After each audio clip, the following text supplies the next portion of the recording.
Hello friends, welcome to கோல் சமையல். இன்றைக்கி நம்ம கோல் சமையல் சேனலில் பப்ஸ் எப்படி செய்யலான்றதை பார்க்கலாம். அலுமினிய பாத்திரத்தில் பேக்கரி சுவையில் பப்ஸ் எப்படி செய்யலான்றதை பார்க்கலாம். ஓவனே தேவையில்லைங்க, ரொம்பவே ஈஸியாக செய்யலாம்.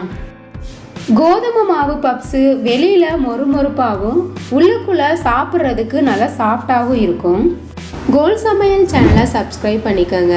பக்கத்தில் இருக்க ஆளுன்ற பெல்லைக்கான கிளிக் பண்ணி வச்சுக்கிட்டிங்கன்னா நான் போடுற வீடியோ உடனே உங்களுக்கு நோட்டிஃபிகேஷனில் வந்துடும்.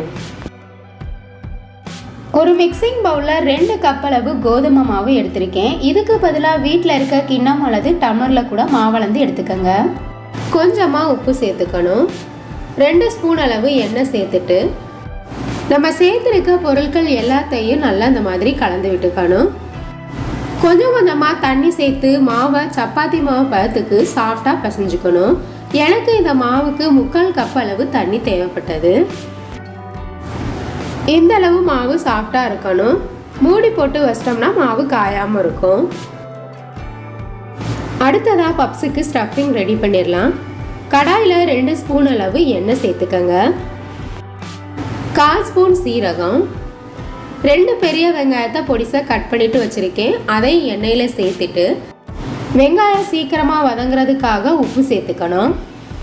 இது கூட 1 ஸ்பூன் அளவு இஞ்சி பூண்டு பேஸ்ட்டு சேர்த்துட்டு பச்சை வாசனை போகிற வரைக்கும் வதக்கி விட்டுக்கணும். காரத்துக்காக 1 ஸ்பூன் அளவு மிளகாய்த்தூள், 1/2 ஸ்பூன் கரம் மசாலா. நான் பச்சை மிளகா சேர்க்காம தான் செய்கிறேன். உங்களுக்கு காரம் எந்த அளவு கூடவோ குறைவோ தேவையோ அதுக்கு தகுந்த மாதிரி சேர்த்துக்கோங்க. இது கூட 1/4 ஸ்பூன் அளவு மஞ்சள் தூள் சேர்த்துட்டு 1 நிமிஷத்துக்கு எண்ணெயிலே நல்லா வதக்கி விட்டுக்கணும். அடுப்பு மீடியம் ஃப்ளேம்லேயே வச்சு வதக்கி விட்டுக்கிட்டிங்கன்னா அடிப்பிடிக்காமல் இருக்கும். மீடியம் சைஸில் இருக்க 4 உருளைக்கிழங்க வேக வச்சு தோல் உரித்து வச்சுருக்கேன். அதை வெங்காயத்தோடு சேர்த்துட்டு எல்லாத்தையும் நல்லா மிக்ஸ் பண்ணி விட்டுக்கோங்க. இந்த வெஜ்ஜு பப்ஸுக்கு வெங்காயம் உருளைக்கிழங்கு இந்த 2 மட்டும்தான் நம்ம வச்சு செய்கிறோம். உங்களுக்கு பிடிச்சிருந்ததுன்னா கேரட் பட்டாணி கூட இந்த பப்ஸில் சேர்த்து செஞ்சிங்கன்னா ரொம்பவே டேஸ்ட்டாக இருக்கும். பேக்கரியில் வாங்கி சாப்பிட்ற பப்ஸை மாதிரி டேஸ்ட்டாக அப்படியே இருக்கும். வீட்டில் இருக்க பொருட்களை வச்சு ரொம்பவே ஈஸியாக செஞ்சிடலாம். உப்பெல்லாம் சரியாக இருக்கான்னு செக் பண்ணிக்கோங்க. எனக்கு கொஞ்சம் உப்பு பத்தலை, அதனால் கொஞ்சமாக சேர்த்துருக்கேன். இப்போ இதையும் நல்லா மிக்ஸ் பண்ணி விட்டுக்கணும். ஏற்கனவே வெங்காயம் வதக்கும் போது சேர்த்துருக்கோம். இப்போ சரியான அளவு சேர்த்துக்கணும்.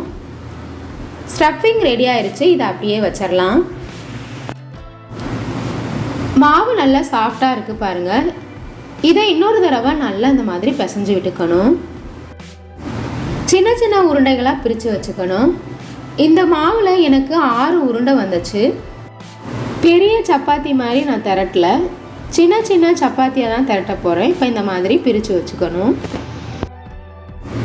திரட்டுறதுக்காக வீட்டில் இருக்க பிளேட்டை இந்த மாதிரி கமுத்து வச்சுருக்கேன். அது மேலே கொஞ்சமாக கோதுமை மாவை தூவிட்டு